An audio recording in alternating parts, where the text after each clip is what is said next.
All right, today we're diving into a really cool myth. The story of a monster so tough, so impossible to kill, that its name is still used today for any problem that just seems to get worse the more you fight it. We are talking, of course, about the Lernian Hydra. I mean, seriously, how do you defeat an enemy that literally gets stronger every time you hit it? It's this core puzzle, right? It turns what should be a simple monster hunt into this legendary battle of brains over brawn. And that's exactly what we're going to get into. Okay, so first things first, let's meet this monster.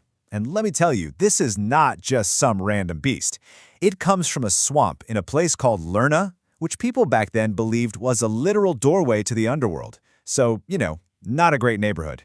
And its family tree, oh man, it's basically a who's who of mythological nightmares. Its parents were Typhon and Echidna, the father and mother of all monsters.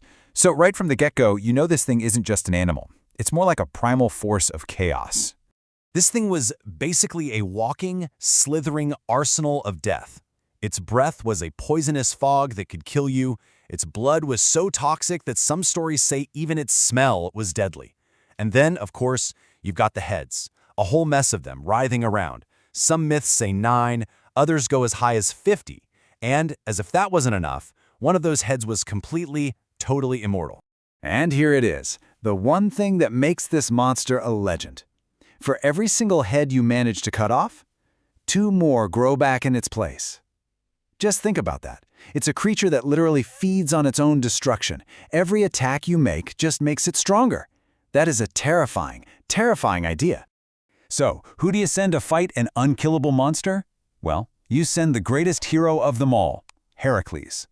Killing the Hydra was his second labor.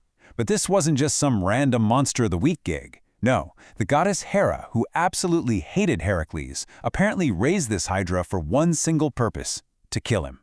So what does Heracles do? He does what heroes do best, right?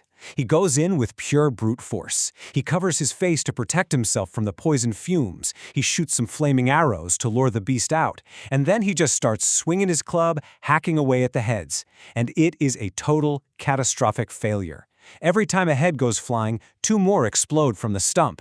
He's not just failing to kill it, he's actually making it bigger and stronger with every move. This is that moment. The turning point. Heracles, the strongest guy in the world, realizes that strength just isn't going to cut it. He's got to stop, he's got to think. He realizes he needs help, and more importantly, he needs a plan. He needs some brains to go with all that brawn. And this is where the whole story shifts.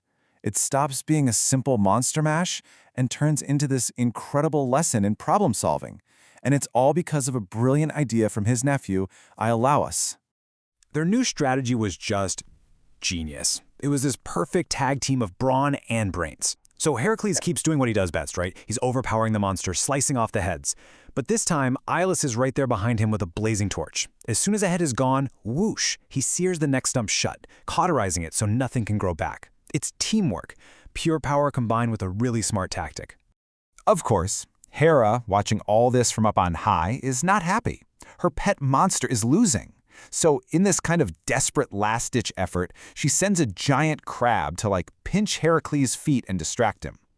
But Heracles is so in the zone, he barely even notices. He just crushes it under his heel and keeps going. It's such a weird little interruption to the main event. So one by one, all the mortal heads are gone, but there's still one last problem, that single immortal head. And you can't just kill it. A normal weapon won't do the trick. So using a special golden sword given to him by the goddess Athena, Heracles finally slices it off. But even then, detached from the body, it's still alive. It's writhing and snapping on the ground. The only thing they can do is bury it deep, deep underground and roll a huge rock on top of it, trapping it forever. But here's the thing. The story doesn't end with a head buried under a rock. The Hydra might be dead, but its deadliest weapon, its poison, is about to have a very, very long second life. Heracles, being a practical guy, doesn't let all that poison go to waste. He dips his arrows in the Hydra's blood, basically creating the ancient world's most powerful bioweapon. Now his arrows are so deadly that the tiniest scratch is a death sentence. It's a super clever move that's going to help him a ton later on, but it's also the very thing that will eventually seal his own doom. And this is where the story turns into a real Greek tragedy. Years go by. Heracles uses one of those poison arrows to kill a centaur. As the centaur is dying, he pulls a fast one on Heracles' wife, telling her that his own blood, now mixed with the Hydra's venom, is a powerful love charm. She believes him. Fast forward a few more years, she gets worried and puts the charm on a shirt for Heracles. The moment he puts it on, the ancient poison starts to burn him alive. The pain is so unbearable that he ends up building his own funeral pyre to escape it. The very weapon that gave him one of his greatest victories is what ends up killing him. In a way, the Hydra got its revenge, long after it was dead.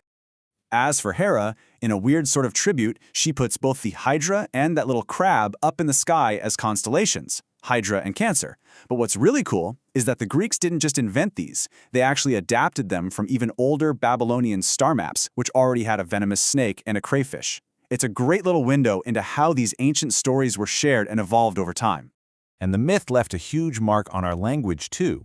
The ancient Greeks had a phrase, to cut off a hydra, which they used for any problem where trying to fix it just makes things worse.